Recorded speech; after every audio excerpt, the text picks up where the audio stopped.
19세기 초반 미국 사회는 노예제를 둘러싸고 점점 더 치열해지는 사회적 갈등을 겪고 있었습니다. 미국 북부에 위치한 주들은 노예제의 반인간성을 강조하며 자신들의 주에서 노예제를 폐지하고 새로운 주들에서 노예제가 확산되는 것을 막고자 했습니다. 반대로 남부의 주들은 자신들의 주에서 노예제를 더욱 강화하고 새로운 주들에서도 노예제를 도입하고자 투쟁했습니다. 그런데 북부와 남부의 주들은 왜 노예제를 둘러싸고 이렇게 갈등을 겪게 되었을까요? 사실 미국의 노예제도는 이미 한 차례 위기를 맞이한 적이 있었습니다. 1807년 영국 의회에서 노예 무역이 금지됨으로써 새로운 노예를 수출하는 데 있어서 큰 차질을 빚게 되었던 것입니다. 남부의 노예주들은 곧 외부로부터 노예를 수입하는 대신 노예제들에게 최소한의 안정적인 생활을 보장해주고 노예끼리 낳은 자식을 새롭게 노예로 만듦으로써, 즉 노예의 재생산을 촉진시킴으로써 이러한 상황을 타개해 나갔죠. 이런 남부 노예주들의 전략은 큰 성공을 거두었는데 1800년 대략 100만 명이었던 미국의 노예 숫자가 1860년경에는 400만 명으로 4배 가까이 뛰었다는 것이 이를 잘 보여줍니다. 크게 증가한 노예 숫자는 직접적인 정치 지형에도 영향을 끼쳤는데요. 바로 1787년, 그러니까 미국이 영국으로부터 독립한 지 10여 년밖에 채 되지 않았을 시절 이뤄진 협정에서 각 주의 인구수를 계산함에 있어서 노예 5명을 3명의 자유인으로 계산한다는 소위 5분의 3 타협이 체결되었기 때문입니다. 각 주의 인구는 하원 선거와 대통령 선거를 함에 있어서 중요한 역할을 했기 때문에 북부의 주들은 19세기 중반 노예의 숫자가 폭발적으로 늘어나는 것에 대해서 큰 불만을 가질 수밖에 없었습니다. 그러나 노예제를 둘러싼 갈등의 보다 근본적인 이유에는 경제적인 문제가 있었습니다. 이는 무엇보다도 노예제에 기반한 남부의 주들과 노예제가 폐지된 북부의 주들이 크게 상이한 경제체제를 가지고 있었기 때문이었습니다. 민주당으로 대표됐던 남부의 주들은 대농장을 소유한 지주, 그리고 그 지주가 소유한 노예들의 노동력을 통해 이루어지는 목화 생산에 기반한 경제체제를 갖추고 있었습니다. 19세기 중반이 지나면서 미국 남부주들의 목화 생산량은 유례가 없을 정도로 폭발적으로 증가했는데요. 이는 1850년대 유럽 전역에서 가공된 면직물에 필요했던 목화 중 75%가 미국 남부에서 수입된 것이라는 사실에서도 잘 드러납니다. 그러니까 유럽의 산업혁명은 상당 부분 미국에서 유지되었던 노예제의 기초에서 이루어졌던 셈이라고 할 수 있습니다. 한편 이렇게 점점 늘어나는 목화 수출은 그 자체로 또 다른 갈등의 씨앗이 되었는데요. 바로 관세를 둘러싼 문제 때문이었습니다.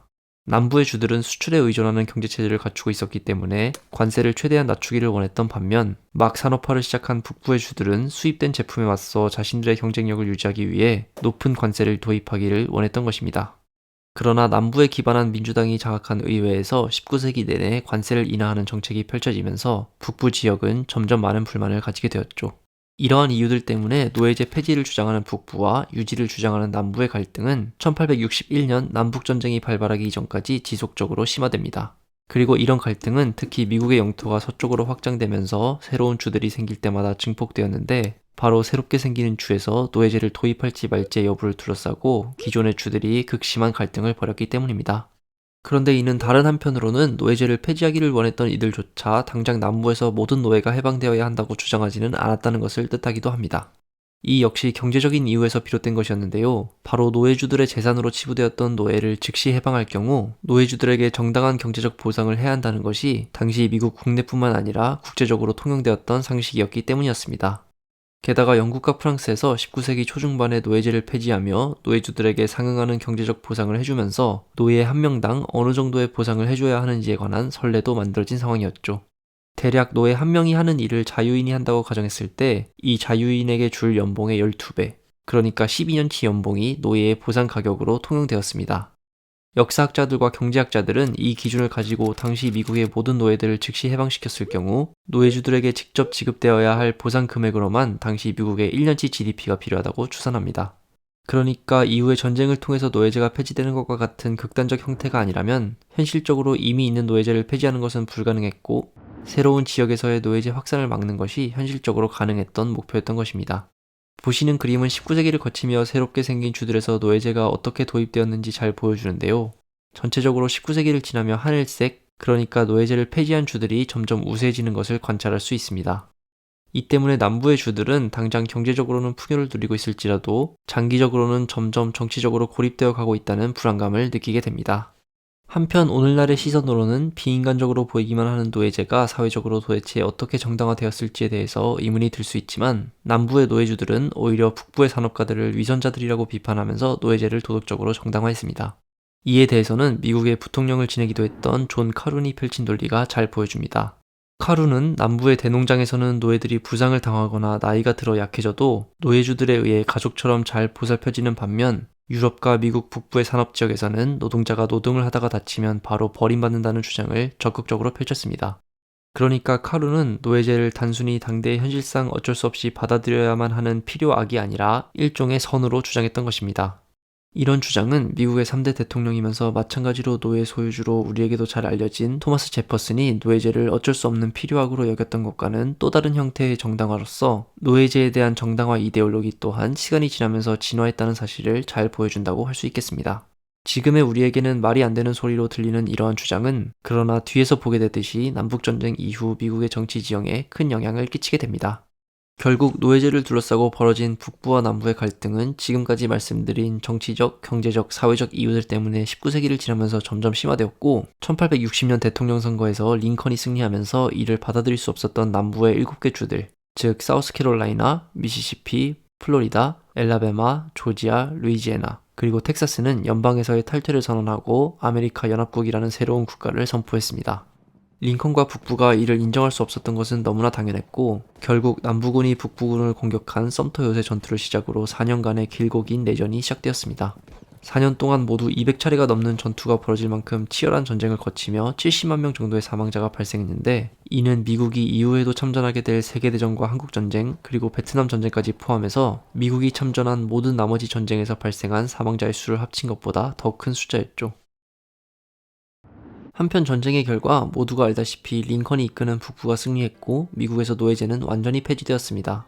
그러나 노예제도가 폐지되었다는 것이 결코 흑인에 대한 차별이 사라졌다는 것을 의미하지는 않았습니다. 남부에서는 해방된 전직 흑인 노예들에 대한 린치가 빈번하게 발생했습니다. 특히 1877년 북부군이 남부에서 완전히 물러나고 민주당이 다시 지방의 경찰과 행정조직을 장악한 뒤에는 길고 긴 인종 분리가 지속되었습니다. 흑인들은 참정권에서의 제한은 물론 학교와 공공장소에서 백인들과 분리돼서 생활해야 했습니다. 그러니까 남북전쟁을 통해서 미국에서의 노예제도는 폐지되었지만 흑인에 대한 차별은 결코 끝나지 않았던 것입니다. 그런데 여기서 한 가지 의문이 들 수 있는데요. 바로 노예제를 옹호하고 전쟁이 끝난 이후에도 인종 간 분리를 계속 시행했던 남부의 지배 세력이 다름 아닌 민주당 계열이라는 점입니다.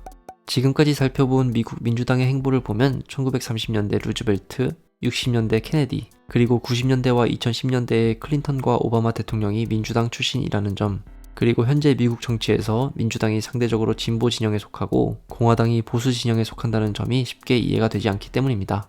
이런 변화에는 전후 민주당의 전략이 큰 역할을 했습니다.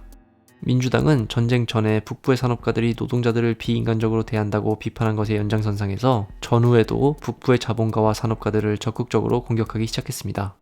예를 들어 높은 관세를 통해 유럽에 비해서 아직 낮은 발전 단계에 있던 자신들의 경쟁력을 유지하고자 했던 산업가들을 공격하면서 높은 관세로 인한 중산층과 서민들의 구매력 감소를 지적하고 이를 토대로 산업가들의 영향력 아래 놓인 공화당이 서민들의 이익과는 무관한 정책을 펼치고 있다고 비판했죠.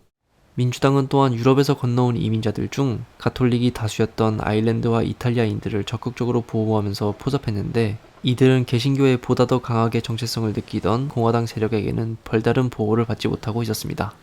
공화당은 오히려 이들의 참정권이 확대되는 것을 지속적으로 막아왔는데 민주당은 전후에 반대로 이민자들의 참정권 확대를 지속적으로 주장하면서 점차 이민자들을 대변하는 정당이 되었죠. 즉 남북전쟁 전 노예제도 유지냐 폐지냐를 주요 쟁점으로 놓고 싸우던 정치 지형이 노예제도가 폐지된 후 점차적으로 한편으로는 산업가와 자본가들을 대변하는 세력과 다른 한편으로는 백인 서민층을 대변하는 세력의 싸움으로 진화하였고 여기서 민주당이 후자의 입장을 대변하게 된 것입니다. 이렇게 새롭게 재편된 정치 지형에서 이전까지 노예였고 이후에도 계속 차별을 받은 흑인들이 관심에서 밀려났다는 것은 역사의 비극이라고 할 수 있겠습니다.